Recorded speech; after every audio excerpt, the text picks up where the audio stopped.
और अगर ministry of home affairs अपने ही प्रधानमंत्री के लाल किले के कथन को की इज्जत नहीं करता तो सुप्रीम कोर्ट को सुओ मोटो कॉग्निजेंस लेकर हिंदुस्तान में औरतों की गरिमा को, औरतों की सुरक्षा को बहाल करने के लिए कदम उठाने की ज़रूरत है कि इस देश में जो महिलाएं हैं, मुसलमान हैं, दलित हैं, वो अपने आप अपनी ज़िंदगी नहीं जी सकते हैं। वो गुंडों का राज चलेगा इस देश में और ये सरकार जो कहेगी, बीजेपी और आरएसएस ये जो कहेगी वो ही न्याय होगा।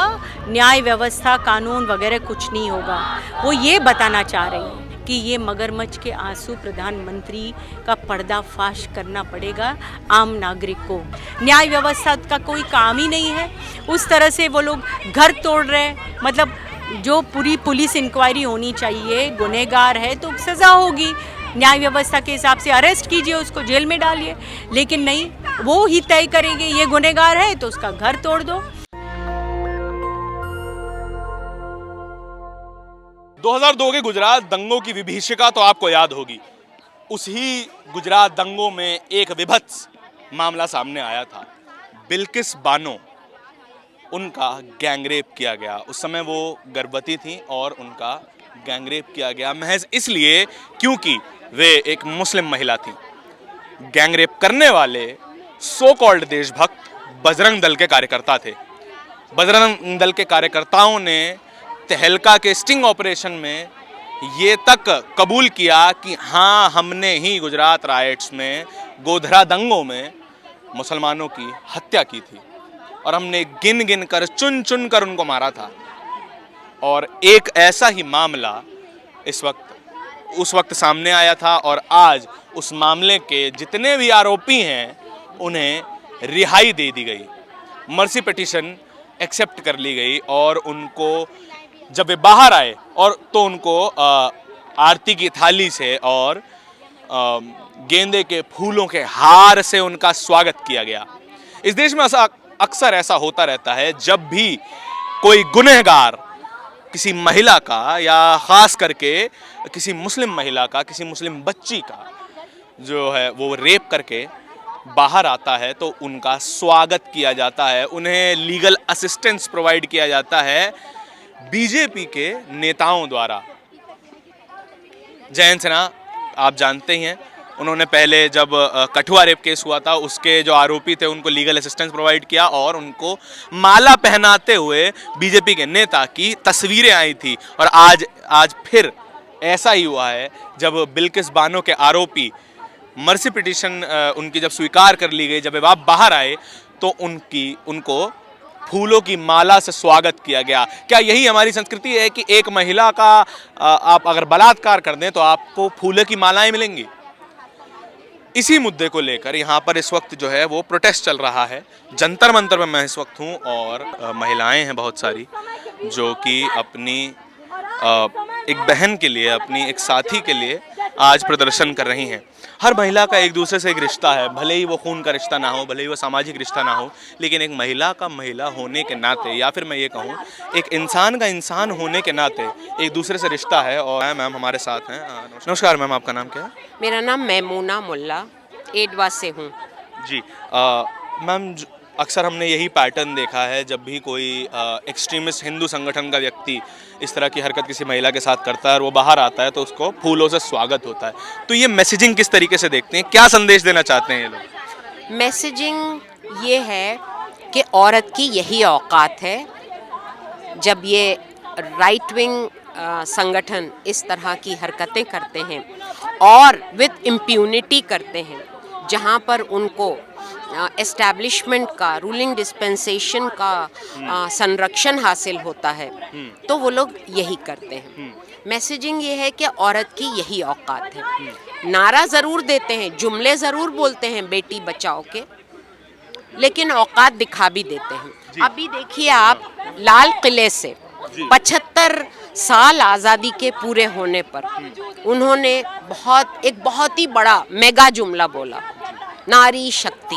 लेकिन उसी दिन नारी शक्ति की इनकी क्या परिभाषा है वो दिखा दिया कि जिन्होंने खुलेआम मुसलमान औरतों का गैंग रेप किया और नरसंहार किया, उनको, उनके कन्विक्ट्स को रिहा कर दिया। या तो इनकी नारी शक्ति की डेफिनेशन ऐसी है, और या बल्कि और औरतों को फिर से बोल रहे हैं कि अपनी औकात मत भूलो, खासकर मुसलमान औरत को, तो इन्होंने ये कर दिया। हमारा कहना ये है, ये रेमिशन गलत है। आज बिल्किस बानो का अमन, चैन और गरिमा सब धूल मिट्टी हो चुके हैं, इसलिए इसको वापस लिया जाए। मिनिस्ट्री ऑफ होम अफेयर्स इस रेमिशन को रोल बैक करे, और अगर मिनिस्ट्री ऑफ होम अफेयर्स अपने ही प्रधानमंत्री के लाल किले के कथन को की इज्जत नहीं करता, तो सुप्रीम कोर्ट को सुओ मोटो कॉग्निजेंस लेकर हिंदुस्तान में औरतों की गरिमा को, औरतों की सुरक्षा को बहाल करने के लिए कदम उठाने की ज़रूरत है।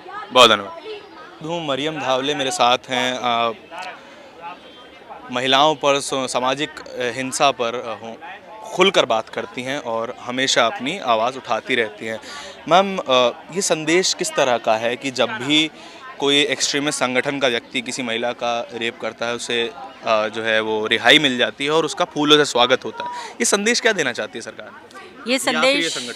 ये संदेश देना चाहती है कि जो भारत आरएसएस बनाना चाह रही है वो भारत में क्या होगा, ये संदेश देना चाहती है। वो ये बताना चाहती है कि इस देश में जो महिलाएं हैं, मुसलमान हैं, दलित हैं, वो अपने आप अपनी ज़िंदगी नहीं जी सकते हैं। वो गुंडों का राज चलेगा इस देश में, और ये सरकार जो कहेगी, बीजेपी और आरएसएस ये जो कहेगी वो ही न्याय होगा। न्याय व्यवस्था, कानून वगैरह कुछ नहीं होगा। वो ये बताना चाह रही है। जो भाषण कर रहे थे प्रधानमंत्री और जो काम हुआ है इस देश में, ये दोनों से एकदम क्लियर है कि ये मगरमच्छ के आंसू प्रधानमंत्री का पर्दाफाश करना पड़ेगा। आम नागरिक को ये बोलना पड़ेगा कि ऐसे ढोंगी प्रधानमंत्री हमारे देश में हमें नहीं चाहिए। ये कहीं ना कहीं तो आवाज़ एक भारतीय नागरिक को उठानी पड़ेगी। जी मैम, ये तो एक हिंदू मुसलमान वाले जो किस्से होते हैं, जो जहाँ महिला मुस्लिम है और जिसने ये हरकत की है वो हिंदू है। जब दोनों ही व्यक्ति हिंदू हैं तो कास्ट का डिफरेंस आता है, मतलब एक ऊंच नीच की हायरार्की हर केस में हमें दिखाई देती है। तो क्या एक क्लास बायस भी है इसमें? नहीं, क्लास बायस तो है ही है, क्योंकि जेलों के अंदर जो पड़े हैं लोग, काफ़ी लोग उसमें से गरीब लोग भी हैं। सवाल इसमें ये क्या है, ये देखो सिर्फ हिंदू मुसलमान का नहीं है सवाल, ये हिंदू मुसलमान बना रहे हैं। जो गुनहगार है वो कोई भी जात का हो या धर्म का हो, वो गुनहगार है। ये सवाल नहीं है कि वो गुनहगार अलग जात का है और जिसके ऊपर जो जुल्म हुआ है वो अलग धर्म के है। ये सवाल नहीं, ये सवाल बना रहे हैं। न्याय व्यवस्था ये डिफरेंस नहीं देखती है कि जो गुनहगार है उसकी जात क्या है, उसका धर्म क्या है? न्याय व्यवस्था भी आपको इस तरह की नहीं दिखती है? क्योंकि हम देखते हैं कि जेलों में जो बंद लोग हैं वो ज़्यादातर SC ST माइनॉरिटी और OBC हैं। अपर कास्ट हिंदू बहुत ज़्यादा जेल में नहीं है। ये तो सीधा हमें डिफरेंस न्याय व्यवस्था में भी तो दिखता है। ये तो है ना, अंडर ट्रायल्स जहाँ केस अभी तक कोर्ट में आई ही नहीं है, उनका बेल हुआ ही नहीं है। अच्छा, बेल करने की उनके पास ताकत नहीं है, एक वकील रखने की ताकत नहीं है, तो ऐसी व्यवस्था तो है नहीं ना हमारे देश में कि जिसके पास वो अपने केस नहीं लड़ सकते हैं उनके लिए कुछ योजना खड़ी करे, ऐसी है ही नहीं। तो बहुत सारे गरीब लोग बिना ट्रायल के पड़े हैं जेलों में, कई सालों से उनकी ज़िंदगी पूरी बीत गई और फिर रिहा होते हैं, तब पता चलता है कि उनके ऊपर कोई केस ही नहीं था। ऐसे कुछ लोग भी रिहा हो जाते हैं। सवाल है ये, अभी इन्होंने जो 11 लोगों को रिहा किया है वो कंफर्म्ड गुनहगार है, वो खूनी है। 3 साल की बच्ची को ज़मीन पे पटक कर उसको मार डाला। बिल्किस बानो, उसकी माँ, उसकी बहन के ऊपर बलात्कार किया। 7 परिवार वालों को उन्होंने मार डाला। इतनी बेरहमी से ये किया है। तो ये जो बात है, ये इनको कतई भी रिहाई नहीं देनी चाहिए। रिहाई की जो ये पूरा जो प्रिंसिपल है, ये पॉलिसी है, वो अलग तरह का है। वो किसको रिहाई दे सकते हैं, किसको कतई नहीं दे सकते हैं, ये होना चाहिए ना। लेकिन ऑपोजिट साइड से ये भी आ सकता है कि एक ह्यूमन राइट्स का भी एंगल आ सकता है यहाँ पे, कि उन्होंने अपनी जो है सज़ा इतने लंबे समय तक काट ली, उन्हें 20 साल जेल में हो गए लगभग। तो एक ह्यूमन राइट्स का एंगल भी है। और दूसरा सवाल मेरा ये है कि क्या रिप्रेजेंटेशन की कमी देखती हैं आप, कि जो माइनॉरिटीज़ के हैं वो उतने जजेस नहीं हैं, SC ST OBC समाज से कोई जज नहीं है, और जो जितने भी जज हैं वो कोलिजियम सिस्टम से जो आए हैं वो अपर कास्ट से हैं, तो ये बायस भी तो है उनका कि अपर कास्ट से हैं तो हम इनकी तरफ थोड़ा सिंपैथी रखते हैं? नहीं, हम ये नहीं कहेंगे कि न्याय व्यवस्था में उस तरह से कोई अपर कास्ट या कोई मुस्लिम जज होगा तो उस तरह से वो न्याय देगा, वो तो कानून के हिसाब से न्याय देगा। लेकिन पुलिस की जो इंक्वायरी चलती है, पुलिस जो पेश करता है, प्रोसिक्यूशन जिस तरह से आर्ग्यू करता है, उसके ऊपर भी काफ़ी कुछ चीज़ें निर्भर होती हैं। आप देखिए बिल्किस बानो के केस के अंदर ही कितने सारे सभी प्रूफ्स नष्ट किए गए थे, पुलिस की इंक्वायरी इतनी ख़राब थी, डॉक्टरों तक ने भी झूठे सब कागज़ तैयार करे थे। तो ये पूरी व्यवस्था, पूरी एडमिनिस्ट्रेशन जिस तरह से काम करती है ना, ये बात है। अब ये जो रिहाई हुई है, ये रिहाई एक बहुत ख़तरनाक संदेशा देता है देश के अंदर, और इससे गुनहगार और गुंडे ये ज़्यादा बढ़ेंगे। और अब भी देखते हैं हम, कन्विक्शन रेट सिर्फ 25% है इस देश के अंदर। अब 25% जो कन्विक्टेड है उसके अंदर से भी आप रिहा करोगे तो फिर इसका मतलब क्या हुआ? औरतों को तो न्याय मिलने वाला नहीं है। फिर ये तो चलते रहेगा इस तरह से, गुंडे लोग खुलेआम। आज बिल्किस बानो की ज़िंदगी में कितनी असुरक्षितता आ गई, कौन देगा उसको सुरक्षा? उसकी दिल पे क्या बीती होगी? कोई पूछता है उसको पूछा तक नहीं गया। सरकार ने जब ये पॉलिसी बनाई, ये जो कमिटी बनाई, ये कमिटी ने बोला उनको रिहा कर दो। आप ह्यूमन राइट्स की बात कर रहे हो, इसमें ह्यूमन राइट्स का सवाल ही नहीं है, ये लाइफ इम्प्रिजनमेंट है, मतलब लाइफ के लिए आपका गुनाह इतना सख्त गुनाह है कि आपको रिहाई नहीं मिल सकती है। ये है कानून। ह्यूमन राइट की जब हम बात करते हैं तो फिर तीस्ता सेतलवाद के ह्यूमन राइट्स का क्या होगा? इतने सारे जो असलियत, जो हक के लिए लड़ रहे हैं, जो आवाज़ उठा रहे हैं अन्याय के खिलाफ, उनको आप जेल में डाल रहे हो और गुंडों को जेल से छोड़ रहे हो। ये किस तरह का भारत आप 75 साल की आज़ादी के बाद हमें देखने को मिल रहा है? ऐसे भारत के लिए तो लड़े नहीं थे हमारे आज़ादी के सब शहीद। लेकिन देखिए, जब हम प्रदर्शन करते हैं तो पूरी व्यवस्था उस प्रदर्शन को रोकने में लग जाती है। आपको यहाँ परमिशन मिल गई तो इसलिए आपको प्रदर्शन करने दिया जा रहा है। तो क्या आप कहीं भी ये सोच सकते हैं कि जो आवाज़ उठाने वाले हैं लोग, असल में सरकार उनसे नहीं डरती है, असल में सरकार उनसे डरती है जो आवाज़ उठाने वालों की बात को समझ जाएंगे? सरकार लोगों से डरती है जी, लोगों की एकता से डरती है।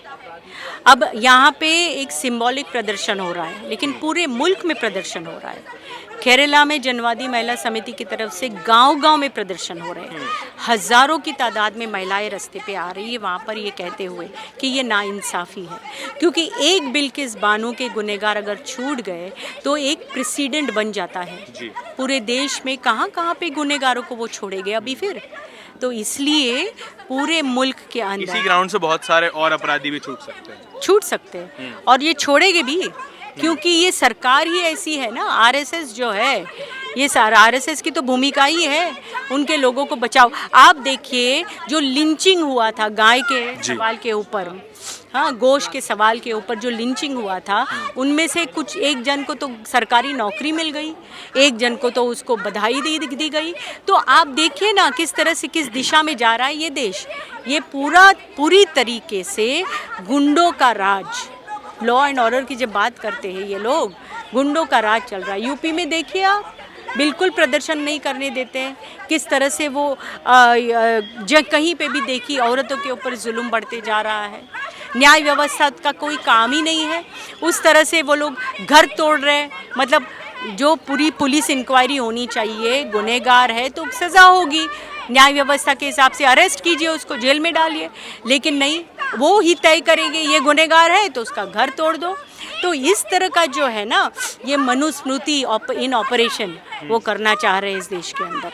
फ्यूचर क्या देखते हैं, आखिरी सवाल है मेरा, कि फ्यूचर क्या देखते हैं कि जिस तरीके की न्याय व्यवस्था इस देश में स्थापित करने की कोशिश की जा रही है, मनुस्मृति को लागू करने की कोशिश की जा रही है, इसी जंतर मंतर में मैंने कुछ दिनों पहले देखा था कि हिंदू राष्ट्र बनाने के लिए एक बड़ा प्रदर्शन हुआ था और जो नोएडा का जो त्यागी जी थे उनके भी समर्थन में प्रदर्शन हुआ। तो क्या ये धीरे धीरे इस देश का सोशल फैब्रिक जो है ख़त्म करने की कोशिश है और इसका जो है अंजाम वो कितना विभत्स देखते हैं? देखो, हमारा देश एक बहुत ही नाजुक स्थिति में आके खड़ा है। यह हमारे देश के जो नागरिक है, एक इंडियन सिटीज़न होने के नाते अगर ये तय करें कि इस देश को हम धर्मनिरपेक्ष जनवादी मूल्यों पे चलने वाला देश, हमारे संविधान के आधार पे चलने वाला देश, ये आवाज़ ज़्यादा बुलंद करने की ज़रूरत है। ये हर जगह पे हो रहा है, ये संघर्ष हो रहा है। नहीं तो अगर ये संघर्ष नहीं होता और ये भारत के अंदर इस तरह की मूल्य मजबूत नहीं होती तो ये तो कब का बना देते मनुस्मृति इस देश के अंदर। ये बना नहीं पा रहे हैं क्योंकि लोग विरोध भी कर रहे हैं। एक सेंस है हमारे देश में, क्योंकि हमारे संविधान हमको पहचान देता है भारतीय नागरिक होने का। न कोई भी जात का हो, धर्म का हो, भाषा का हो, जो भी हो, एक भारतीय नागरिक की पहचान देता है। और हर एक भाषा धर्म के लोगों ने कुर्बानियाँ दी है इस देश को बनाने के लिए। आरएसएस में तो है नहीं ना एक भी स्वतंत्र सैनिक, एक भी नहीं है। क्यों नहीं है? क्योंकि उन्होंने तो ब्रिटिश का साथ देकर उस देश में दंगा फसाद करा रहे थे उस वक्त। तो ये तो हमारे देश की बदनसीबी है कि 75 साल जब हम आज़ादी का मना रहे हैं, तब जिन्होंने आज़ादी के संघर्ष के साथ गद्दारी की वो गद्दी पे बैठे हैं। तो वो तो इस देश को आगे लेके जा ही नहीं सकते, वो तो बर्बाद ही करेंगे। ये पूरे देश को पिछड़ा करने की कोशिश है और इस देश को बेचने की कोशिश है। हमारी पूरी देश की जो प्रॉपर्टी है, ये तो हमारी आपकी प्रॉपर्टी है, भारतीय नागरिकों की प्रॉपर्टी है। रेलवे है, स्टील है, LIC है, ये हमारी देश की है मिल्कियत। उसको भी बेच रहे हैं, कौड़ी मोल में बेच रहे हैं। तो ये तो पूरी गद्दारों की सरकार बैठी है, उसके खिलाफ भारतीय नागरिक को रास्ते पे आना पड़ेगा। जी बहुत शुक्रिया। ये सारे सवाल थे, ये सारे मुद्दे थे जिनके बारे में आपको समझने की ज़रूरत है और आपको सोचकर इन सभी मुद्दों पे वोट करने की ज़रूरत है। पता कीजिए कि क्यों आपकी बेटियां रात के 9 बजे 8 बजे के बाद आपको ऐसा लगता है कि वो बाहर जाने में सेफ़ नहीं है।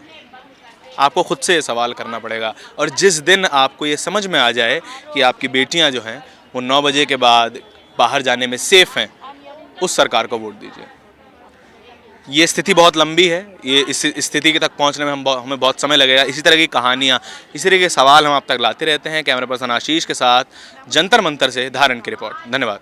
नेशनल दस्तक की आपसे गुजारिश है कि अगर इसको बचाना चाहते हैं तो नेशनल दस्तक को सब्सक्राइब करने के लिए रेड कलर के सब्सक्राइब बटन को दबाएं, फिर बेल आइकन की घंटी दबाएं। नेशनल दस्तक को बचाने के लिए बहुत जरूरी है कि हर खबर को शेयर करें, लाइक करें, कमेंट जरूर करें।